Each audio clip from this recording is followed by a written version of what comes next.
अस्सलाम वालेकुम ऑल। आज मेरे स्टूडेंट्स ने मोटिवेशन स्पीच तैयार की है। जी बेटा स्टार्ट करें। कलम की वजह से पूरी दुनिया में हमारी इज्जत होती है।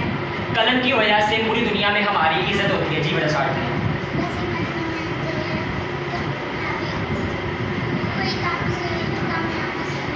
बस हिम्मत नहीं हारनी चाहिए, कोई भी काम नामुमकिन नहीं है। जी बेटा बस हिम्मत नहीं हारनी चाहिए, कोई काम नामुमकिन नहीं, कामयाबी जरूर मिलेगी, हर काम अच्छा हो सकता है अगर आप कोशिश करेंगे। मेहनत की वजह से पूरी दुनिया में लोग हमारी इज्जत करते हैं और हमारे इर्द गिर्द जमा होते हैं। आज का काम आज ही खत्म कर दो, वरना कल डबल होता चला जाएगा।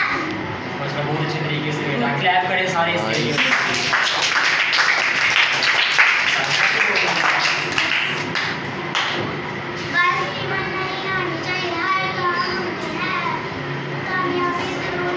कामयाबी जरूर मिलेगी। जी बेटा स्टार्ट करें। हर काम अच्छा हो सकता है अगर आप कोशिश करेंगे।